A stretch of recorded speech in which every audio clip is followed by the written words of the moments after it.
Did you know Ethiopians are in the year 2018 while the rest of the world is in 2025?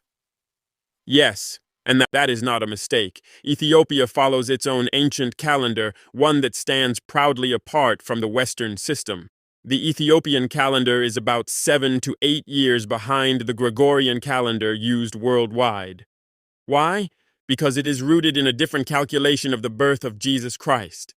While Europe, guided by the Gregorian reform, placed the birth of Christ earlier, Ethiopia, drawing from an older Coptic tradition, placed it several years later. That difference still echoes today.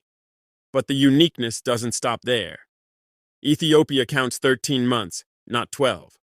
12 months of exactly 30 days, and then a short month called Pagum, 5 days in a normal year, 6 in a leap year. This makes Ethiopia the only country where the phrase 13 months of sunshine is not just poetry, but calendar truth. Now, you may ask, why didn't Ethiopia adopt the Gregorian calendar like almost every other nation? The answer is as simple as it is powerful. Ethiopia was never colonized. No empire ever succeeded in forcing its time, its culture, or its spiritual order upon the Ethiopian people.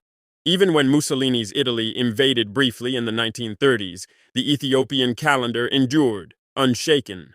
Time itself has always been a tool of empire. Colonizers not only drew borders on maps, they also imposed their clocks and calendars. They told the world what year it was, and much of the world followed. But Ethiopia refused. To this day, the Ethiopian Orthodox Church, the government, and the people keep their own reckoning of time. So what does this mean? It means time is not neutral. It is historical, it is political, it is spiritual. Ethiopia reminds us that what many call universal time is not universal at all. It is a product of empire. And one of Africa's oldest nations stood up and said, "We will not abandon our time." Think of the symbolism here. When the world says 2025, Ethiopia says 2018.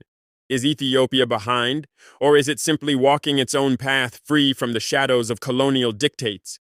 This should make us reflect. If even time itself can be claimed, rewritten, and imposed by empire, what else in our lives is not neutral, not natural, but historical?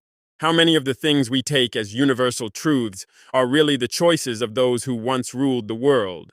Ethiopia teaches us a lesson about dignity and sovereignty. Keeping your own calendar is not a small act.